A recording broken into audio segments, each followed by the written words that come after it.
Welcome to the StockMiner.com studios. I'm your stock miner, Brian Johnson. And really just a flat sideways day today in the markets as we saw some consolidation happening yet again. Now, the interesting thing to note today would be that the Dow, which had been kind of the stronger of the indices, was now the weaker of the indices. And the NASDAQ, which had been the weaker of the indices, is now the stronger of the indices after today. So a little bit of a role reversal there by the markets themselves. Now, who's leading, who's lagging? Hard to tell at this point. We'll wait and see which levels are broken. That's just where we're going to take our trades, because we can argue about which one's a leading, which one's a lagging at this point. The truth is, it doesn't really matter. We're just waiting for breaks over or under the areas we've been talking about, and those breaks or those levels were not changed today. Now, we had talked about this as a great opportunity to get long over 10,500. This was the day we saw that big gap up towards 10,600, which was another get long area, and you can see that over the last 2-3 days we haven't gone anywhere. So guess what we're doing? More consolidation in the markets. All right, we move on to the daily. You can see exactly what's happening here as we sit right on this little, what was resistance is now support line, waiting for a break up and over that 10,700 level. I still do believe there is a potential up and over 10,700 to hit this 10,900 area, because this at this point still looks like a high base formation, which is yet bullish. So I have to remain neutral to bullish. When will I get a little bit more bearish on the markets? Down below, I don't know, 10,550 or 10,500, somewhere down in there. But for the time being, those are the levels to be watching to the upside. The NASDAQ got over 1900, but hit its head right up here around this area I have marked in the chart. And that is pretty close to, I think I called it 1915 or 1918 or something like that. So it wasn't quite that high on this particular chart. On the daily, you can see the same thing here, though, as we push up into that area. So right in around this area, let's now call it 1910 to 1920-ish or so on the NDX. I want to watch those levels carefully as we try to push our way forward. From a weekly perspective, we are still up and out of this blue line. We are coming now into the last 2 days of the week. Let's see if we can get something to actually happen. We've only moved about, 31 points on the NDX all week long, so haven't been huge moves. Today obviously being the biggest one with a 20-point move today. Well, I guess it wasn't 20 points necessarily on the NDX, but we've seen only 31 points all week long. Not a big move yet by the markets themselves. Here's the SPX doing the same thing, up and over this area, get up into this area, and then pop up and up. Now, more conservative entry was above 1125. Man, we're just not going anywhere. Guys, if you are long, you're going to want to tighten up your stops a little bit.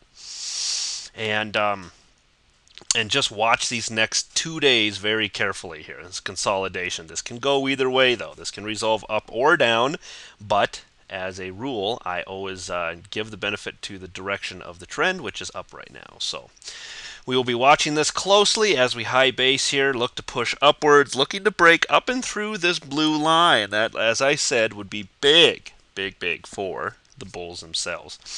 Looking to get our way into the 1140-ish area or 1150 ultimately. If it can close up in those areas by the end of the week, that is a very, very good push by the bulls. Weekly giving us a move up and over the 20-week moving average, still at 1120 is where that 20 is. So 7 points away from it. Very, I don't know, starting to get a little stretched up here. Once again, if you are in long at that 1125 mark, keep your stops tight. Keep your stops tight up in here.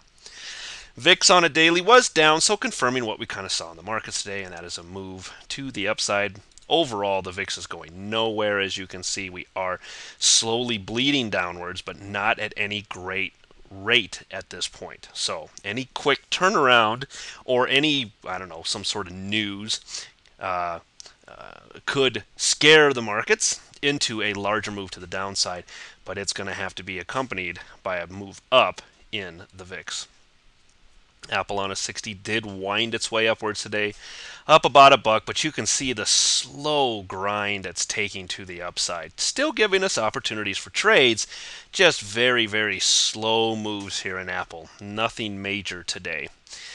Here you can see us up into that overhead resistance level. So we'll want to watch that very carefully pushing forward. I still like it up and over about 266, 266.50 as a long, but you know, it's just so choppy right now. Apple has gone nowhere in about 2 weeks. Just nowhere. It's got to be coiling up for something. Wait for the breaks. Wait for the breaks, because it could be a very, very fast move once Apple starts to break one way or the other. Weekly, we're still watching this 20-week moving average for any kind of breaks down below that. Keep in mind, though, that is still about $11 away. FAS on a 60 was up 22 cents, but you can see this. This is just a bullish pullback right here. Anything back up and over 24 or 24.50, still my entry to the long side. That is also my entry on a daily, up and over 24.50 to the long side in FAS. This is all consolidation right now. If there are any of you that are holding FAS or FAZ overnight, there's no trade here. You're a little premature. This thing's just consolidating. This could go down. It could go up. I always want to wait and take the more conservative entries for if I'm going to throw money at something. So wait until it breaks that 24.50-ish area before you go looking to get in on it. Here we had breaks down below some of these. Remember this pull back into the 20? Now we're kind of above it, and we are still holding kind of on it or above it at this point. It's 13.10 is current price, 13.11 is the 20. But this thing still doesn't have a lot of strength behind it right now. I still don't like it till it gets way up here above 14 or 14.50 to start looking for a long in it. The only thing I'm looking to do with it right now is short, and that's down below about 12.50-ish or so. 12.60 for the more aggressive, 12.50 for the more conservative, I think can get you back into the 12.20, 12.25 area, at least on FAZ.